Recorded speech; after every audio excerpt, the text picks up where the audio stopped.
حبيبنا وطبيب أرواحنا محمدا عبد الله ورسوله الذي أرسله بالحق بشيرا ونذيرا وداعيا إلى الله بإذنه وسراجا منيرا. فقد قال الله تبارك وتعالى في كلامه المجيد وفرقانه الحميد: أعوذ بالله من الشيطان الرجيم. بسم الله الرحمن الرحيم.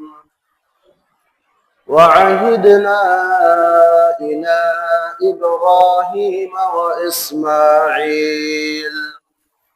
أن طهرا بيتي للطائفين والعاكفين والركع السجود. وقال تعالى في آية أخرى: ولا تباشروهن وأنتم عاكفون في المساجد. وقال رسول الله صلى الله عليه وسلم: تحروا ليلة القدر في العشر الأواخر من رمضان، أو كما قال النبي صلى الله عليه وسلم. সকলে দুরূদ শরীফ পড়ি। আল্লাহুম্মা সাল্লি আলা মুহাম্মাদিন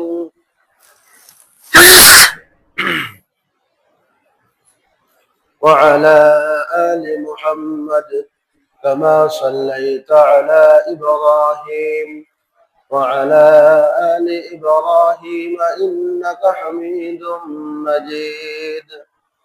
اللهم بارك على محمد وعلى آل محمد كما باركت على إبراهيم وعلى آل إبراهيم إنك حميد مجيد।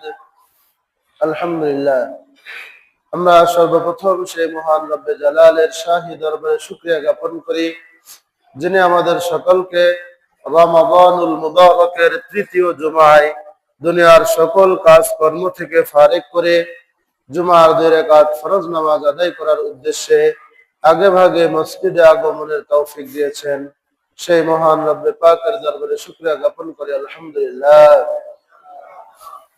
দুরূদ ও সালাম পেশ করি মানবতার মুক্তির দূত জনাবে মুহাম্মদুর রাসূলুল্লাহ সাল্লাল্লাহু আলাইহি ওয়াসাল্লামের উপর, যাকে আল্লাহ পাক রব্বুল আলামিন এই রমাদানুল মুবারক মাসে যার উপরে কোরআনে কারীমকে নাযিল করেছিলেন এবং লাইলাতুল কদর নামক একটি মহিমান্বিত রজনী আল্লাহ তাআলা যার উম্মতদেরকে দান করেছেন, সকলে বলি সাল্লাল্লাহু আলাইহি ওয়াসাল্লাম।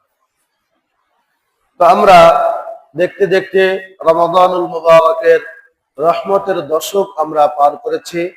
এখন মাগফিরাতের দশকে আমরা অবস্থান করছি। এরপর আগামী সপ্তাহের আমরা নাজাতের দশকে আমরা পদার্পণ করব। তো যেহেতু আজকে রমাদানুল মুবারকের 16তম রোজা আমরা পালন করছি, তো এই আগামী সপ্তাহে আমাদের 2টি গুরুত্বপূর্ণ ইবাদত রয়েছে শেষ দশকে। তার মধ্যে একটি হলো ইতিকাফ এবং আরেকটি মহিমান্বিত রজনী, যেটা প্রতি বছরে মাত্র একবার আসে, লাইলাতুল কদর নামে, যেটাকে আমরা চিনি ভাগ্য রজনী।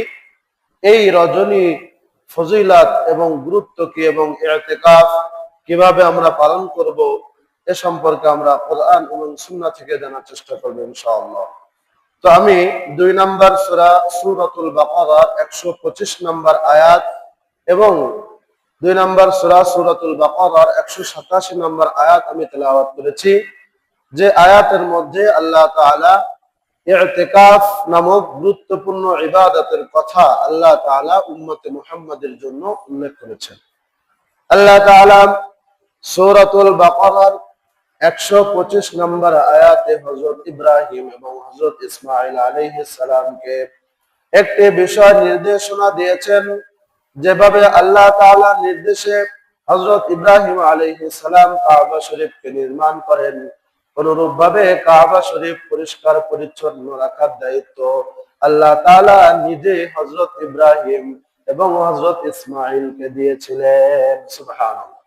মসজিদ পবিত্র করা, মসজিদ পরিচ্ছন্ন রাখা, এটা নবীদের দ্বারা আল্লাহ তাআলা এই কাজ করেছেন এবং এটা হলো সৌভাগ্যের একটি কাজ। এই মসজিদ যদি আমি আপনি পরিষ্কারকারী পরিচ্ছন্ন রাখি, তাহলে আমাদের অন্তরকেও আল্লাহ তাআলা পরিচ্ছন্ন করে দিবেন। হযরত ইব্রাহিম এবং হযরত ইসমাঈল আলাইহিস সালামকে আল্লাহ তাআলা নির্দেশ দেন, ওয়াহিদনা ইলা ইব্রাহিম ওয়া ইসমাঈল আন তাহিরা বাইতিয়া লিত-তাইফিন ওয়াল আকিফিন ওয়ার রুকআইস সুজুদ। আল্লাহ তাআলা বলেন, আমি ইব্রাহিম এবং তার পুত্র ইসমাঈলকে আমি নির্দেশ দিয়েছি। আহিদনা ইলা ইব্রাহিম ওয়া ইসমাঈল, কি নির্দেশ দিয়েছে? আল্লাহ তাআলা বলেন, আন তাহিরা বাইতিয়া লিত-তাইফিন ওয়াল আকিফিন ওয়ার রুকআইস সুজুদ। 4 শ্রেণীর লোকের জন্য তোমরা বাইতিয়া, আল্লাহ তাআলা বলেছেন আমার ঘর অর্থাৎ কাবা শরীফকে, বাইতুল্লাহকে তোমরা পরিচ্ছন্ন রাখবে। কাদের জন্য তোমরা পরিচ্ছন্ন রাখবে?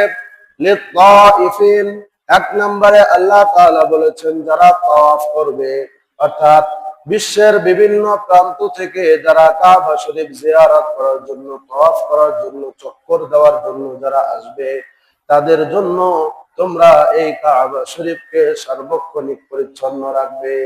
সুবহানাল্লাহ।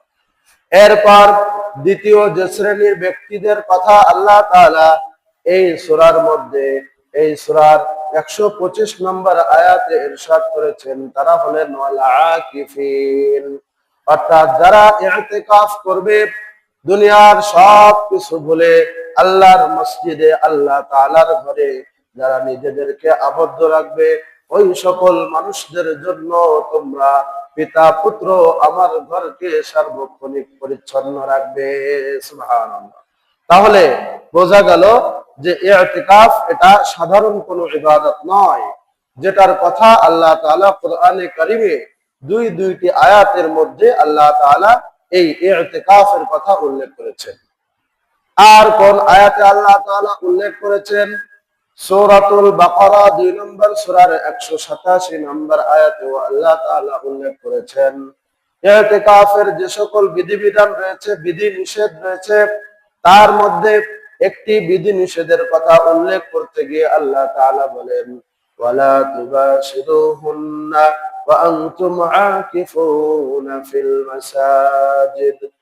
ইতিকাফরত অবস্থায় তোমাদের পালনীয় যেভাবে কিছু কাজ আমি তোমাদের জন্য নির্ধারণ করে দিয়েছি, অনুরূপ ভাবে নিষেধাজ্ঞার জন্য তোমাদের কিছু কাজ রয়েছে যেগুলো তোমাদের করা নিষেধ। তার মধ্যে একটি কাজের কথা আল্লাহ তাআলা উল্লেখ করেছেন, যেটা রোজা রাখা অবস্থাতেও নিষিদ্ধ।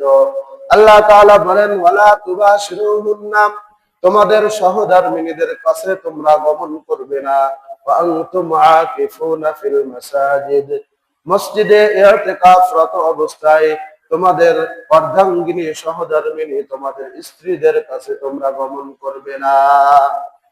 এই 2 আয়াতে আল্লাহ তাআলা ইতিকাফের 2টি বিধানের কথা আল্লাহ তাআলা বলেছেন। একটি হলো স্ত্রীদের কাছে গমন না যাওয়ার জন্য, অন্য আয়াতে ইব্রাহিম এবং হযরত ইসমাঈল আলাইহিস সালাতু ওয়াস সালাম তাদেরকে আল্লাহ তাআলা কাবা শরীফ সার্বক্ষণিক পরিচ্ছন্ন রাখার জন্য এই আয়াতে ইতিকাফকারীদের কথাও আল্লাহ তাআলা উল্লেখ করেছেন। সুবহানাল্লাহ। তাহলে ইতিকাফ এটা কি সাধারণ কোনো ইবাদত, নাকি আল্লাহ তাআলার কাছে অত্যন্ত প্রিয় একটি ইবাদত? তো আমরা সুন্নাহ থেকে, রাসূলের হাদিস থেকে জানার চেষ্টা করব ইতিকাফ মূলত কয় ধরনের। আল্লাহ রাসূল বলেন ইতিকাফ হলো 3 ধরনের। ইতিকাফ সুন্নাহ থেকে আমরা জানতে পারি কয় ধরনের? 3 ধরনের ইতিকাফের কথা আল্লাহ রাসূল বলেন। হযরত উমর ফারুক রাদিয়াল্লাহু তাআলা আনহু আল্লাহর রাসূলের কাছে একবার জিজ্ঞাসা করেন, হে রাসূল, আমি জাহেলি যুগে একবার ইতিকাফের নিয়ত করেছিলাম, মান্যত করেছিলাম, এখন কি আমার ওই ইতিকাফ পালন করা জরুরি? সহিহ বুখারী শরীফে ইমাম মুহাম্মদ ইবনে ইসমাঈল আল বুখারী রাহিমাহুল্লাহু তাআলা তার কিতাবের মধ্যে 2463 নম্বর হাদিসে আল্লাহ রাসূলের এই হাদিস বর্ণনা করেন। আল্লাহ রাসূল থেকে তিনি বর্ণনা করেন, উমরে ফারুক আল্লাহ রাসূলের কাছে জিজ্ঞাসা করলেন, হে রাসূল, আমি জাহেলি যুগে একবার ইতিকাফের মান্যত করেছিলাম, মসজিদে নিজেকে আবদ্ধ করে রাখার নিয়ত আল্লাহর সঙ্গে আমি করেছিলাম, এখন কি আমার এটা পালন করা জরুরি? আল্লাহর রাসূল তাকে বললেন, হ্যাঁ অবশ্যই, ইসলাম গ্রহণ করার পর ওই ইতিকাফ তোমার উপরে ওয়াজিব হিসেবে রয়ে গিয়েছে, এখন তোমার ওই ইতিকাফ অবশ্যই পালন করতে হবে। সুবহানাল্লাহ। হযরত ইব্রাহিম এবং হযরত ইসমাঈল আলাইহিস সালামকে ইতিকাফকারীদের জন্য মসজিদে হারামকে পবিত্র রাখার ব্যাপারে আল্লাহ তাআলা নির্দেশ দিয়েছেন। এখান থেকেই আমরা জানতে পারলাম এই ইতিকাফ শুধুমাত্র উম্মতে মুহাম্মাদের জন্য আল্লাহ তাআলা একটি বিধান হিসেবে দেন নাই, বরং পূর্ববর্তী উম্মতদের উপরেও আল্লাহ তাআলা ইতিকাফ করাকে একটি ইবাদত হিসেবে দিয়েছিলেন। সুবহানাল্লাহ, ঠিক না? ইব্রাহিম আলাইহিস সালামকে, ইসমাঈল আলাইহিস সালামকে যেহেতু আল্লাহ তাআলা ইতিকাফকারীদের জন্য বাইতুল্লাহকে পরিচ্ছন্ন রাখার কথা বলেছেন, তাহলে বোঝা গেল ইতিকাফ ওই সময় থেকে কি চলে আসতেছে, ঠিক কি না? অনুরূপভাবে হাদিস শরীফ থেকে আমরা জানতে পারি, প্রথম যে ইতিকাফের কথা আল্লাহ রাসূল বলেছেন সেটা হলো ওয়াজিব ইতিকাফ, অর্থাৎ কোন ব্যক্তি যদি মান্যত করে, আল্লাহ তাআলার সঙ্গে অঙ্গীকারাবদ্ধ হয়, আল্লাহ তাআলার সঙ্গে প্রতিশ্রুতিবদ্ধ হয় যে আমার যদি অমুক কাজটা হয়ে যায়, আমি যদি অমুক বিপদ থেকে আল্লাহ তাআলা আমাকে মুক্তি দেন, আমাকে যদি অমুক রোগ থেকে আল্লাহ তাআলা মুক্তি দেন, আমার সন্তানকে, আমার পরিবার পরিজনকে যদি মুক্তি দেন, অমুক বিপদ থেকে যদি আল্লাহ তাআলা আমাকে উদ্ধার করেন, তাহলে আল্লাহ তাআলার জন্য আমি 2 দিন অথবা 3 দিন অথবা 1 দিন মসজিদে ইতিকাফ করব। এমন ভাবে কোন ব্যক্তি যদি নিয়ত করে, মান্যত করে, আল্লাহ তাআলার সঙ্গে অঙ্গীকারাবদ্ধ হয়, তাহলে ওই ব্যক্তির উপর ওই ইতিকাফ পালন করাটা ওয়াজিব, কি ওয়াজিব হয়ে যায়। অনুরূপ ভাবে সাধারণত আমরা যে মান্যত করি যে যদি আল্লাহ তাআলা অমুক বিপদ থেকে আমাকে মুক্তি দেন, আমি এত টাকা আল্লাহর রাস্তায় দান করব, ওই দান করাটাও কি হয়ে যায়? ওয়াজিব হয়ে যায়। যাকাতের পরে এটা হলো সবথেকে গুরুত্বপূর্ণ দান, এরপর হলো নফল যে সদকা রয়েছে। তাহলে আমরা জানতে পারলাম যে 3 ধরনের ইতিকাফের মধ্যে প্রথম যে ইতিকাফ সেটা হলো কোন ব্যক্তি যদি মান্যত করে ইতিকাফ করার, তাহলে ওই মান্যত করার সঙ্গে সঙ্গে কি হয়ে যায়? ইতিকাফ ওয়াজিব হয়ে যায়। যেহেতু সুন্নাত ইতিকাফের সঙ্গে, অর্থাৎ এই রমাদানুল মুবারকের শেষ দশকের ইতিকাফের সঙ্গে রোজা রয়েছে, রমাদান পালন করি আমরা, এজন্য মুফাসসিরিনে কেরাম বলেছেন যদি কোনো ব্যক্তি ইতিকাফের মান্যত করে, তার সঙ্গে সঙ্গে ওই কয়দিনের রোজা রাখাও তার জন্য ওয়াজিব হয়ে যায়। কি করতে হবে? ওই কয়দিন ইতিকাফ, কারণ এই সুন্নাত এবং ওয়াজিব এই ইতিকাফ রোজা ছাড়া কি পালন হয় না, এজন্য রোজাও সঙ্গে সঙ্গে অটোমেটিক্যালি কি হয়ে যাবে? ওয়াজিব হয়ে যাবে। সাধারণত এই ধরনের ইতিকাফ আমরা অ্যাভেলেবল পাই না, বা কেউ এই ধরনের মান্যত কেউ কি স্বাভাবিক করে না।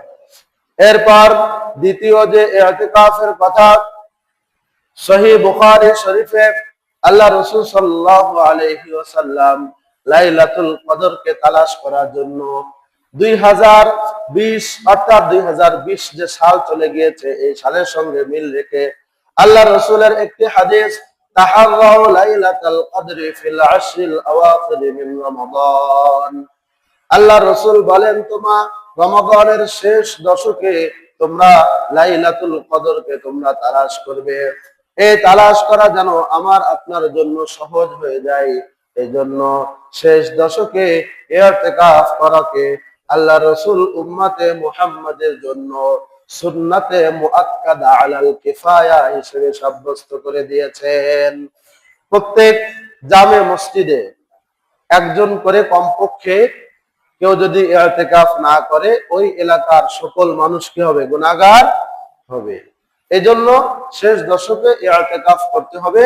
মূলত আল্লাহ রাসূল রমাদানুল মুবারকের শেষ দশকে যে লাইলাতুল কদর রয়েছে এটা যেন পাওয়া আমার আপনার জন্য সহজ হয়ে যায়, এজন্যই মূলত লাইলাতুল কদরকে উম্মতে মুহাম্মাদের জন্য আল্লাহ তাআলা এই ইআতিকাফকে কি করে দিয়েছেন?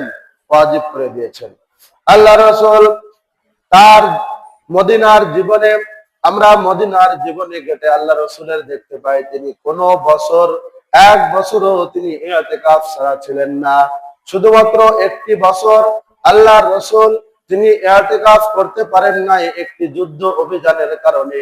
পরের বছর রমাদানুল মুবারকে আল্লাহ তাআলা ওই 10 দিনের কাজা সহ টোটাল 20 দিন ইআতিকাফ করার নির্দেশ আল্লাহ রাসূলকে দিয়েছিলেন। সুবহানাল্লাহ।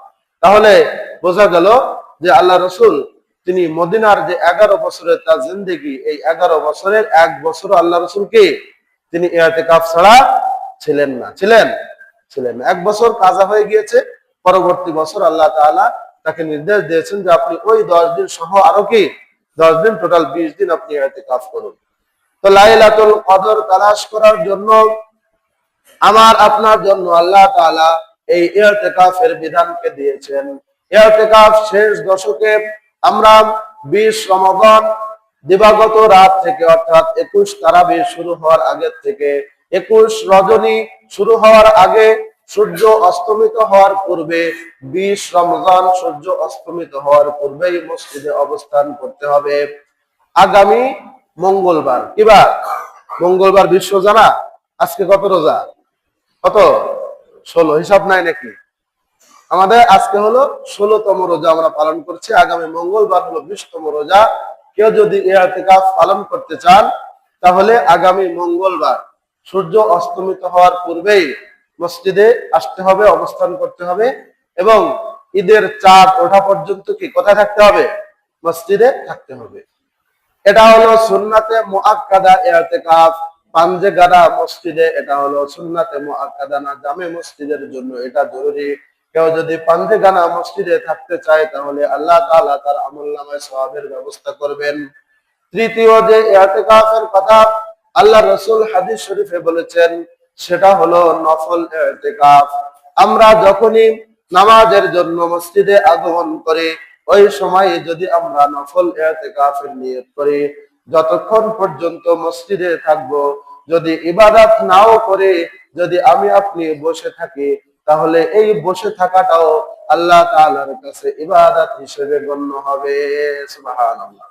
অনুরূপভাবে সুন্নাতে মুআক্কাদা ইআতিকাফ রমাদানুল মুবারকের শেষ দশকে যদি কোনো ইআতিকাফকারী কোনো ইবাদত নাও করেন, ইআতিকাফ করাটা অর্থাৎ মসজিদে অবস্থান করাটা এখানে আলাদা একটি ইবাদত হিসেবে আল্লাহ তাআলার কাছে তিনি সার্বক্ষণিক সওয়াব পেতে থাকবেন। সুবহানাল্লাহ।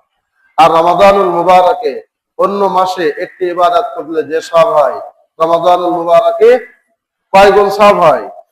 70 গুণ। এটা কিন্তু শেষ না, এটা হলো শুরু, কি স্টার্টিং সওয়াব হলো 70। এরপরে আল্লাহ তাআলা যার যার পারফরম্যান্স অনুযায়ী, যার যার তাকওয়া খোদাভীতি, যার যার নিয়ত অনুযায়ী আল্লাহ তাআলা অসংখ্য অগণিত সওয়াব আল্লাহ তাআলা বান্দার আমলনামায় দিয়ে থাকেন। সুবহানাল্লাহ।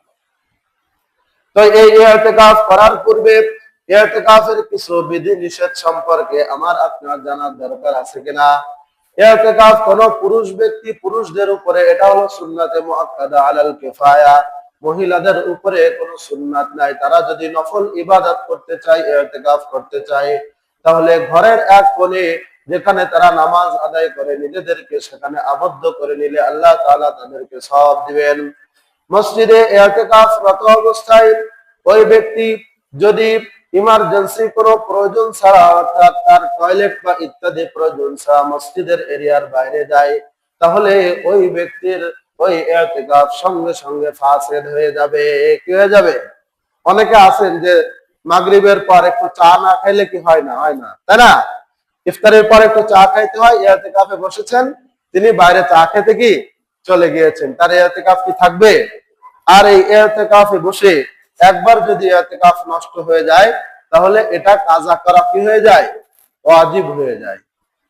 কেউ কোনো ব্যক্তি যদি নফল নামাজ পড়ার জন্য, তাহাজ্জুদের জন্য অথবা ইশরাক চাষ আওয়াবিনের জন্য তিনি দণ্ডায়মান হয়েছেন, কোন কারণে ইচ্ছাকৃতভাবে তিনি তার নামাজকে ভঙ্গ করে দিয়েছেন, ওই নামাজ শুরু করার পূর্বে ওই নামাজটা তার জন্য নফল ছিল, কিন্তু শুরু করার মাধ্যমে ওই নামাজটা তার উপরে ওয়াজিব হয়ে গিয়েছে। কোন ব্যক্তি যদি কোনো নামাজকে নফল নামাজ হলেও যদি সেটাকে ভেঙে দেয়, তাহলে যে কয় রাকাত নামাজের নিয়ত সে করেছিল, ওই কয় রাকাত নামাজ কাজা করা তার জন্য ওয়াজিব হয়ে যায়। কি হয়ে যায়? অনেকে আমরা এই বিষয়টা জানি না। জানি কোন ব্যক্তি, কারণ প্রত্যেক নফল নামাজের মধ্যেও ফরজ ওয়াজিব আছে কিনা? নফল নামাজে আপনি যদি সূরা ফাতিহা না পড়েন নামাজ হবে?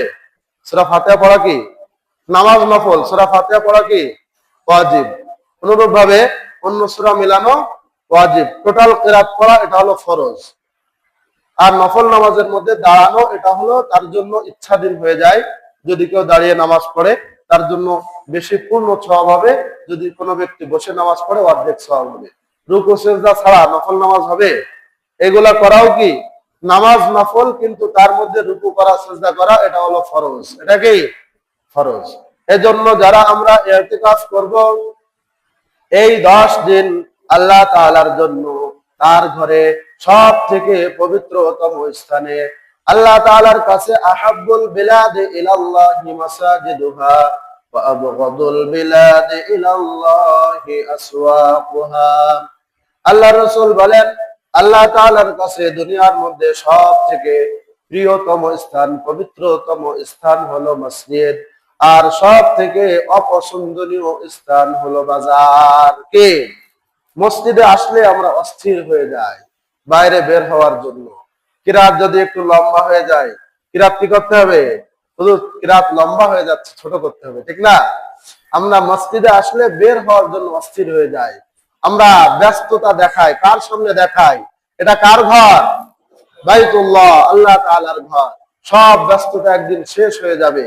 যেভাবে ইরান এবং আমেরিকা ইসরায়েল যুদ্ধ চলতেছে না, সেখানে হাজার হাজার মানুষ মুসলমানরা শাহাদাত বরণ করতেছেন, তাদের দুনিয়া ওখানে শেষ। এখানে কি দ্বিতীয় কোনো চান্স আছে নাকি? একবারই আসার সুযোগ রয়েছে। এই জন্য মসজিদে এসে ব্যস্ততা দেখানো, এমনকি হাদিস শরীফে এসেছে কোন ব্যক্তি যদি দাঁড়িয়ে নামাজের জন্য ওয়েট করে, অস্থির ভাব দেখায়, এটা হলো মাকরুহে তাহরিমি। কি? তার জন্য মাকরুহ। এজন্য নামাজের হয়তো আমরা আগে আসছি, 1 মিনিটও যদি থাকে বসে আমরা ওয়েট করব। কি করব? কারণ দাঁড়িয়ে আল্লাহ তাআলার সামনে অস্থির ভাব দেখানো, এটা হলো ফুকাহায়ে কেরাম বলেছেন, এটা হলো মাকরুহে তাহরিমি। আল্লাহ তাআলার সামনে কোনো ব্যস্ততা দেখানো যাবে? যাবে না। মসজিদে আসতে হবে পবিত্র হয়ে, পরিচ্ছন্ন হয়ে। আল্লাহ তাআলা আমাদেরকে কোরআনে কারিমে শরম নির্দেশ দিয়েছেন। আল্লাহ তাআলা বলেছেন, তোমরা জিনাত এটা অবলম্বন করো ইনদা কুল্লি মসজিদ। যখনই তোমরা কোনো মসজিদে যাবে, তোমাদের পোশাক সমূহের মধ্যে উত্তম পোশাক তোমার পরে আসবে। এই জন্য যারা ইতিকাফ করবেন, আমরা পরিচ্ছন্ন অবস্থায় এবং সুগন্ধি ব্যবহার করে আমরা মসজিদে অবস্থান করতে হবে।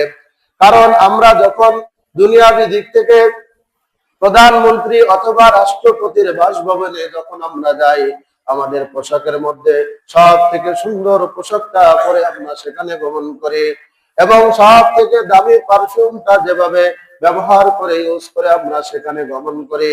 আল্লাহ তাআলার ঘরে যখন আমরা আসবো এবং সেখানে অবস্থান করব, এটা বুঝতে হবে দুনিয়ার সব মনিবের মনিব, দুনিয়ার সকল বাদশার বাদশাহ, আহকামুল হাকিমিনের দরবারে আমরা আগমন করেছি, তার ঘরে আমরা এসেছি। এখানে উচ্চ আওয়াজে উচ্চ স্বরে কথা বলা হারাম। যখন কোন ব্যক্তি মসজিদে এসে উচ্চ স্বরে প্রথমবার কথা বলে, আল্লাহ রাসূল তিনি বলেন, ওই ব্যক্তিকে ফেরেশতারা বলেন, উসকুত ইয়া হাবিবাল্লাহ, হে আল্লাহ তাআলার বন্ধু, আপনি চুপ হয়ে যান। এরপর যখন ওই ব্যক্তি কথা শুনে না, দ্বিতীয়বার আবার উচ্চ স্বরে কথা বলে, ওই ব্যক্তিকে আল্লাহ তাআলার ফেরেশতারা বলতে থাকেন, উসকুত ইয়া আব্দাল্লাহ, হে আল্লাহর বান্দা তুমি চুপ হয়ে যাও। আগে ছিল আল্লাহ তাআলার বন্ধু, আর ছিল আপনি, দ্বিতীয় পর্যায়ে চলে এসেছে, হে আল্লাহর বান্দা তুমি চুপ হয়ে যাও। এরপর যখন ফেরেশতাদের কথা সে শোনে না, সে তার দম্ভ ভরে মসজিদে বিশৃঙ্খলা করার জন্য উচ্চস্বরে কথা বলে, তখন আল্লাহ তাআলার ফেরেশতারা তাকে ধমক দিয়ে বলেন, উখরুজ মিনাল মসজিদি ইয়া আদুওয়াল্লাহ, হে আল্লাহ তাআলার দুশমন, তুমি মসজিদ থেকে বের হয়ে যাও। কি করো? বের হয়ে যাও। এজন্য মসজিদে কি উচ্চস্বরে কথা বলা যাবে? যাবে না। এটা হলো হারাম সাব্যস্ত করেছেন রাসূল। এজন্য মসজিদে যারা আমরা ইতিকাফে থাকবো, আমরা দুনিয়াবি কোনো কথা বলার যদি প্রয়োজন হয়, আমরা নিম্ন স্বরে কথা বলবো, আস্তে আস্তে কথা বলবো। যেভাবে দুনিয়াবি কোনো বাদশা, কোনো প্রধানমন্ত্রী, কোনো রাষ্ট্রপতি, কোনো মন্ত্রীর কাছে, এমপির কাছে যখন আমরা গমন করি, যেভাবে তাদের শোনা পরিমাণ জোরে এবং আমাদের আওয়াজকে নিচু করে আমরা কথা বলি, এটা হলো আল্লাহ তাআলার ঘর, বিশ্ব মনিবের দরবারে আমরা আগমন করেছি। এখানেও আমাদের আওয়াজ নিচু করে আমাদের কথা বলা জরুরি, ঠিক না? এজন্য আমরা সকলে রাজি আছি তো ইনশাআল্লাহ? আল্লাহ তাআলা আমাদের মসজিদের সকল পবিত্রতা এবং মসজিদের সকল পরিচ্ছন্নতা অবলম্বন করার এবং মসজিদে আদব রক্ষা করে চলার তৌফিক দান করুন। সকলে বলে আমিন। যেহেতু লাইলাতুল কদর এটা আগামী সপ্তাহে, এটা হলো 83 বছর 4 মাস, হাজার মাসের থেকে উত্তম। আল্লাহ তাআলা বলেছেন, যেটা হিসাব করলে কত হয়? 83 বছর 4 মাস। একজন হায়াতত বাংলাদেশের গড় আয়ু পুরুষের হলো 72 বছর, মহিলাদের কত? 74 বছর। তো এটা গড় আয়ুর থেকেও তো আরো 10 বছর কি বেশি। সারা জীবন ইবাদত করলে যে সব, এক রাত্রিতে ইবাদত করলে তার থেকে বেশি পরিমাণ সব আল্লাহ তাআলা আমার আপনার আমলনামায় দিয়ে দেবেন। সুবহানাল্লাহ। আমাদের সকলকে আল্লাহ তাআলা লাইলাতুল কদর নসিব করুন। সকলে বলে আমিন। তো যেহেতু আমরা লাইলাতুল কদরে আগামী আরো একটি জুমা পাচ্ছি, আমরা লাইলাতুল কদর সম্পর্কে তাত্ত্বিক আলোচনা, এটা আসলে প্রত্যেক বছর চেঞ্জ হয় কিনা নাকি একই রাত্রিতে থাকে, আমরা আগামী সপ্তাহে বিস্তারিত জানবো ইনশাআল্লাহ। আল্লাহ তাআলা আমাদের সকলকে ইতিকাফ যারা আমরা ইচ্ছুক আছি, আমরা আগামী মঙ্গলবার সূর্য অস্তমিত হওয়ার পূর্বেই আমরা মসজিদে চলে আসব। আর আল্লাহ তাআলা আমাদের সকলকে লাইলাতুল কদর নসিব করুন। সকলে বলে আমিন। ওয়া আখিরু দাওয়ানা আলহামদুলিল্লাহ।